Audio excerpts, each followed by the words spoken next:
नमस्कार, मैं हूं विशाल यादव। देश के 21 जजों पर सुप्रीम कोर्ट की सुप्रीम गाज गिर गई है। एक हिसाब से कहें तो सरकार को जबरदस्त झटका लग गया है। दोस्तों, कहते हैं ना कि जहां पर पानी का ठहराव होता है कीड़े वहीं पड़ते हैं। और यह भी कहा जाता है कि एक सरकारी अधिकारी को अगर एक स्थान पर ज्यादा समय तक रख दिया जाएगा तो शायद वो भ्रष्टाचार में संलिप्त हो सकता है, वो घूसखोर हो सकता है, वो शायद किसी का गुलाम भी बन जाए, क्योंकि लंबे समय से वो वहीं पर रह रहा है। उसका याराना दोस्ताना दोस्ती भी हो सकती है, दुश्मनी भी हो सकती है। इसीलिए उन अधिकारियों को अक्सर ट्रांसफर कर दिया जाता है। उन अधिकारियों को कहने का मतलब यह है कि कई ऐसे अधिकारी हैं जिनका तबादला होता ही रहता है। और दोस्तों, अब यही कार्रवाई जजों के साथ होने लगी है। सुप्रीम कोर्ट ने इस बार एक्शन लिया है। वैसे तो सरकार एक्शन लेती है, जजों का तबादला करती है, स्थानांतरण करती है, यानी कि बहुत सारी चीजें तो सरकार ही करती है। लेकिन इस बार सुप्रीम कोर्ट ने ऐसा किया है। सीजेआई जस्टिस बीआर गवई ने ऐसा किया है, जिसकी वजह से सरकार जड़ से हिल गई है। दोस्तों देखिए, खबर भी सामने आ गई है। सुप्रीम कोर्ट कोलिजियम ने की 21 हाई कोर्ट के जजों के ट्रांसफर की सिफारिश। पूरी लिस्ट भी सामने आ गई। जरा देखिए, ये वो लिस्ट है जिसमें 21 जज है, उनके नाम है, वो कहां पर तैनात हैं और उनको कहां भेजा जाएगा। सुप्रीम कोर्ट ने इसकी सिफारिश कर दी है। कोलिजियम ने बहुत बड़ा कदम उठा लिया है।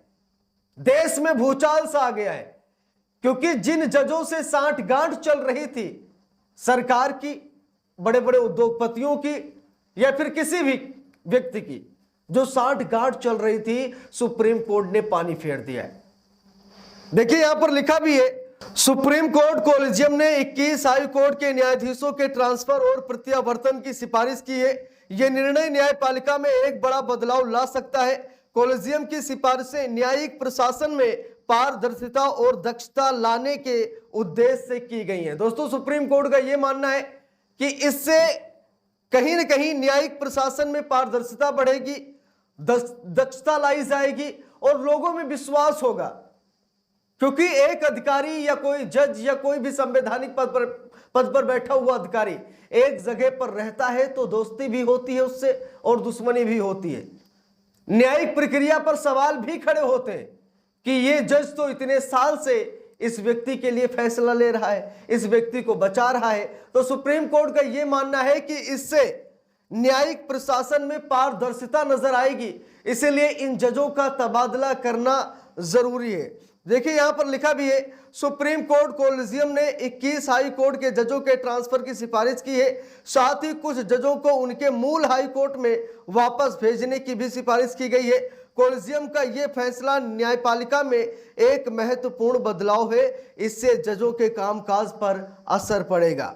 देखिए, लिखा है यहां पर, सुप्रीम कोर्ट कोलिजियम ने सोमवार को हुई बैठक में देश भर के हाई कोर्ट में व्यापक फेरबदल करते हुए 21 जजों के तबादले और प्रत्यावर्तन की सिफारिश की है। यह कदम उच्च न्यायपालिका में प्रशासनिक दक्षता और संस्थागत संतुलन बनाए रखने के उद्देश्य से उठाया गया है। कोलिजियम की इस बैठक की अध्यक्षता भारत के मुख्य न्यायाधीश न्यायमूर्ति बीआर गवई ने की। इन ट्रांसफरों को केंद्र सरकार की स्वीकृति प्राप्त होने के बाद अमल में लाया जाएगा। तो दोस्तों, यहां पर आप लोग देख सकते हैं, ये वो नाम है, मैं आपको 21 नाम दिखा रहा हूं। ये वो नाम है जिन लोगों का ट्रांसफर किया गया है।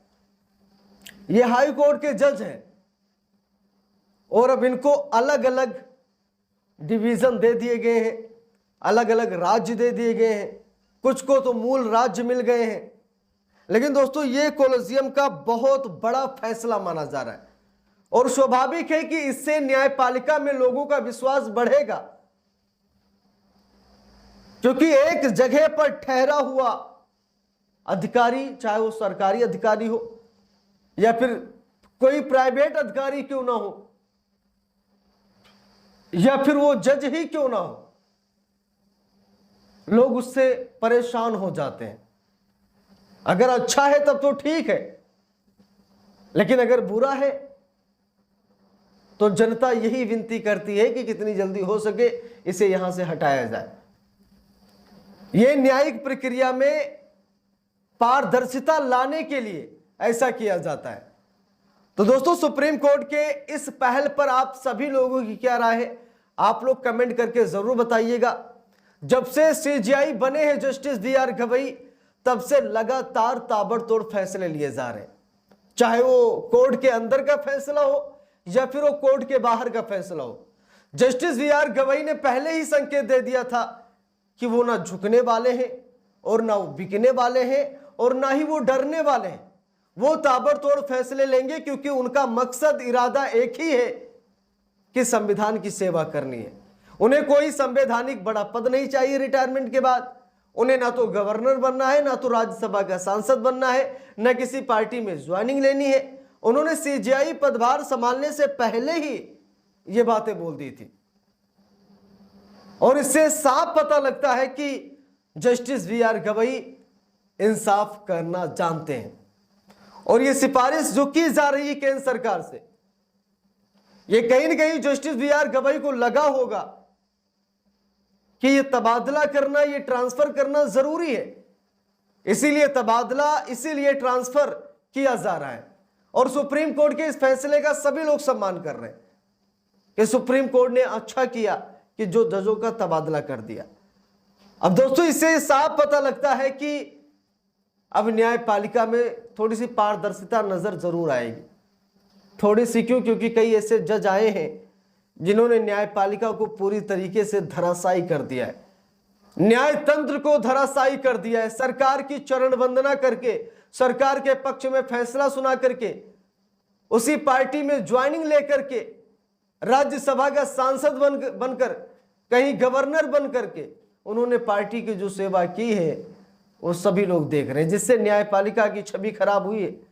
और पूर्व सीजेआई डी.वाई. चंद्रचूड़ ने भी ये कहा था कि रिटायरमेंट के बाद जजों को किसी पार्टी में नहीं जाना चाहिए, नहीं तो न्यायपालिका की बदनामी होती है। न्याय का ये तंत्र बेइज्जत हो जाता है, फिर लोगों के मन में यही आता है कि ये जज एक पार्टी के लिए काम कर रहे हैं, क्योंकि रिटायरमेंट के बाद सरकार इनको नौकरी देने वाली है, सरकार इनको गवर्नर या फिर राज्यसभा का सांसद बनाने वाली है। डी.वाई. चंद्रचूड़ भी इसका विरोध कर रहे थे कि किसी पार्टी में ज्वाइनिंग नहीं लेनी चाहिए जज को, क्योंकि जज को जनता निष्पक्ष नजर से देखती है। क्योंकि जब सरकार से परेशान होती है तो जज के पास ही जनता जाती है, और जज किसी पार्टी का निकला या किसी पार्टी से उसकी सांठगांठ चल रही है तो इससे जरूर कहीं ना कहीं लोगों में न्यायपालिका के प्रति विश्वास बढ़ेगा नहीं बल्कि घटेगा। तो इस पूरे मामले पर आप सभी लोगों को क्या राय है, कमेंट करके जरूर बताइएगा। वीडियो को लाइक, शेयर, अगर चैनल पर नए हैं सब्सक्राइब करके सपोर्ट कीजिएगा। मिलते हैं दूसरी वीडियो में, तब तक के लिए बहुत बहुत धन्यवाद।